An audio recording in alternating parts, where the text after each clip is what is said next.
माँ का आखिरी खत। रात के 12 बज चुके थे। माँ कभी दरवाजे की तरफ देखती तो कभी एक नज़र घड़ी की तरफ। माँ की आंखों में और चेहरे पर चिंता साफ नज़र आ रही थी। थोड़ी ही देर में दरवाजे की घंटी बजी। माँ ने काफ़ी तेज़ी से दरवाज़ा खोला और सामने बैठे विक्रम और बहू मान्यता को देखकर पूछा, इतनी देर क्यों हो गई? मैं कब से तुम्हारी राह देख रही थी माँ।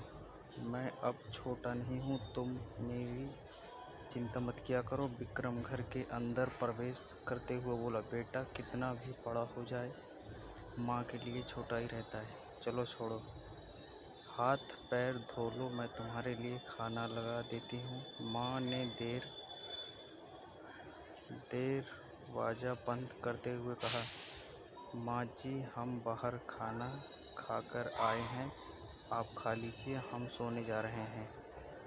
बहू मान्यता ने कहा, लेकिन मैंने तो तुम लोगों की पसंद की खीर बनाई है, आओ थोड़ी थोड़ी खा लो।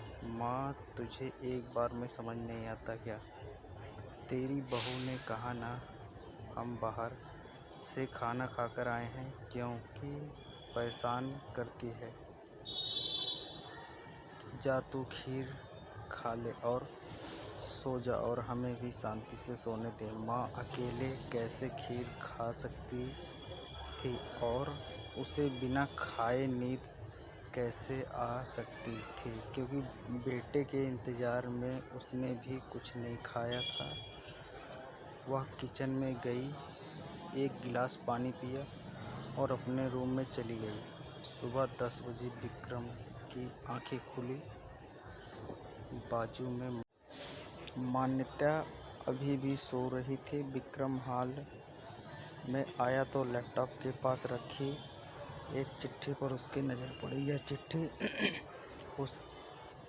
किसकी हो सकती है यह देखने के लिए चिट्ठी खोलकर पढ़ना शुरू किया। मेरे लाल, तू सो रहा होगा कि एक ही घर में रहते हुए ये चिट्ठी क्यों? मैं तुम्हें बोलकर भी ये बता सकती थी। हाँ बता सकती थी। अगर तू मेरी बातें सुनना चाहता तो किसी एक्सप्रेस गाड़ी की तरह तू आता है और कुछ ही पलों से निकल जाता है। खैर वो सब जाने दो। कल तुम्हारा जन्मदिन था, इसलिए मैंने खीर बनाई थी। सोचा कम से कम आज के दिन साथ बैठकर खाना खाएंगे। मगर मैं यह बात बोल गई थी कि तू मेरा बेटा बड़ा हो चुका है तो अपने दोस्तों के साथ पार्टी करके खाना खाकर आया। चलो मुझे इस बात की खुशी ही हुई। मेरी दवाई ख़त्म हो गई है। मैंने कुछ दिनों पहले तुझे दवाई की एक चिट्ठी दी थी। अगर वक्त मिले तो वह दवाई मुझे लाकर दे दे, मुझे थोड़ी राहत हो जाएगी। विक्रम को याद आया कि 4-5 दिन से पहले माँ ने एक दवाई की चिट्ठी दी। उसने अपने ऑफिस के बैग में जाकर उस चिट्ठी को तलाशा और उसे खोलकर देखा। उसमें लिखा था कि मुझे एक ऐसी दवाई लाकर दो जिससे मैं अपने बेटे को बुला सकूं। विक्रम को रियलाइज़ हुआ कि मुझे बहुत बड़ी गलती हो गई है। उसकी आंखें नम हो गई। वह तुरंत अपने माँ के कमरे की तरफ दौड़ा। सबसे पहले उठ जाने वाली माँ आज क्यों नहीं उठी थी, देखकर उसे आश्चर्य हुआ। उसने माँ को उठाने की काफ़ी कोशिश की, लेकिन माँ एक गहरी नींद में सो चुकी थी। विक्रम के पास फूट कर रोने के अलावा और कोई चारा नहीं बचा।